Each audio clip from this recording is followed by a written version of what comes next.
അത് താല്പര്യപ്പെടുന്നുണ്ട്, വെഹിക്കിൾ കൊണ്ട് താല്പര്യപ്പെടുന്നുണ്ട്. താല്പര്യപ്പെടുന്നുണ്ട്. അപ്പൊ സാറ് വാഹനം ഏതാ വാഹനം നോക്കിയേക്കുന്നത്? ഏതെങ്കിലും വാഹനം എന്തെങ്കിലും നോക്കിയിട്ടുണ്ടോ?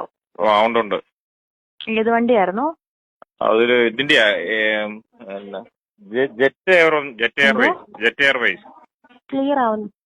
Jet Airways. അത് മറ്റേ വിമാനമല്ലേ? അത് വാങ്ങിക്കാൻ പറ്റത്തില്ല, ലോൺ കിട്ടത്തില്ലേ? ഞാൻ പറഞ്ഞു പ്രൈവറ്റ് വാഹനങ്ങൾക്കേ ഉള്ളെന്നാ. ഞാൻ പ്രൈവറ്റ് ഉദ്ദേശിക്കുന്നത്, എനിക്ക് സ്വന്തമായിട്ട് ഉപയോഗിക്കാനാ. ശരി ശരി ശരി. സാർ എത്ര ലോൺ എമൗണ്ട് ഉദ്ദേശിക്കുന്നത്? എനിക്കൊരു 10 കോടി രൂപ. സാറിന്റെ ഒരു നിലവിൽ എന്തെങ്കിലും വാഹനങ്ങൾ എടുത്തിട്ടുണ്ടോ സാറ്? ഉണ്ട്. EMI ഇട്ടിട്ടുണ്ടായിരുന്നോ? ഉണ്ട്. എവിടെയായിരുന്നു ഫിനാൻസ് ഇട്ടിരുന്നത്? ഫിനാൻസ് എനിക്ക് തോന്നുന്നത് ഇവിടെയാ, അദാനിയുടെ. എന്റെ പൊന്ന് സാറെ, കളിയാക്കാതെ. അത് കാര്യമായിട്ട് പറഞ്ഞു, ഫിനാൻസ് അദാനിയുടെ കപ്പല എന്റെ കയ്യിലുള്ളത് നിലവിൽ. അതിനളവ് കൃത്യമായിട്ട് അടയ്ക്കുന്നുണ്ട്. അതിന്റെ സ്റ്റേറ്റ്മെന്റ് വേണം എടുത്തു തരാം. പിന്നെ ഞാൻ നോക്കുന്നത്, എനിക്ക് ഇന്ത്യൻ റെയിൽവേ ആയിട്ട് കമ്മ്യൂണിക്കേറ്റ് ചെയ്ത് വന്ദേ ഭാരത് എടുക്കാന്നുണ്ട്. ഇവിടെ സ്പീഡ് കുറവാ ഇപ്പൊ യാത്രക്ക്. അങ്ങനെ ഒരു വന്ദേ ഭാരതോടെ എടുക്കണേ കൂടെ. അത് ലോൺ ചെയ്യുമെങ്കിൽ അത് എനിക്ക് ഫുൾ ലോൺ വേണം. കൃത്യ അടവ് തരാം, സ്റ്റേറ്റ്മെന്റ് തരാം. പ്രോസസിംഗ് ഫീസ് എങ്ങനെയാലും 10,500 രൂപയല്ലേ ആവുള്ളൂ. അത് നമ്മൾ ചെയ്തു തരുന്നതായിരിക്കും, ഒരു കുഴപ്പമില്ല. കൃത്യമായിട്ടുള്ള സ്ഥലത്താണ് നിങ്ങൾ വിളിച്ചേക്കുന്നത്. നിങ്ങൾ നല്ലൊരു കസ്റ്റമർ ആയിരിക്കും ഞാൻ. ഒരിക്കലും ഒരടവ് പോലും മുടക്കുകയല്ല. നിങ്ങൾക്ക് എന്തെങ്കിലും ട്രാക്ക് കിട്ടിയ സ്ഥിതിക്കായിരിക്കുമല്ലോ നിങ്ങൾ വിളിക്കുന്നേ.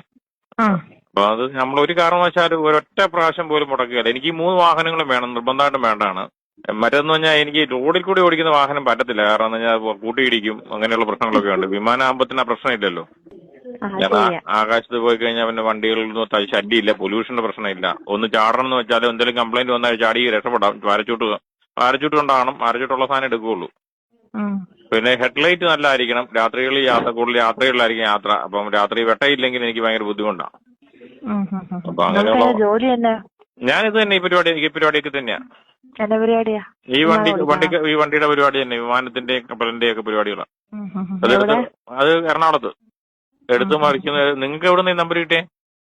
നമുക്ക് നമ്മുടെ ഓഫീസിന്റെ ഒരു ആപ്ലിക്കേഷൻ ഉണ്ട്, അതിനകത്ത് ഗുഡ് കസ്റ്റമേഴ്സിന്റെ ലിസ്റ്റിൽ പേര് വന്നതാ. അതങ്ങനെ വരാൻ കാരണം എന്റെ ഏറ്റവും ഫസ്റ്റ് വരാൻ ചാൻസ് ഉണ്ട്. കാരണം നമ്മൾ ആ രീതിയിൽ നമ്മൾ ചെയ്തേക്കുന്നത്. ഞാൻ പറഞ്ഞില്ലേ, എന്റെ ഇന്ന് വരെ ഒരു ഷിപ്പിന്റെ ഒറ്റ പ്രാവശ്യം പോലും EMI മുടങ്ങിയിട്ടില്ല. അപ്പൊ അത് വളരെ ജെന്യൂൻ ആയിട്ടുള്ള കസ്റ്റമറാണ് ഞാൻ. നിങ്ങൾക്ക് എപ്പോഴും ഗുണം ഉണ്ടാകാനേ ചാൻസ് ഉള്ളൂ, ഒരു ദോഷം നിങ്ങൾക്ക് വരികയില്ല. നിങ്ങളുടെ കമ്പനിക്ക് അഭിവൃദ്ധി ഉണ്ടോ? ഒറ്റ കച്ചവടം നിങ്ങൾ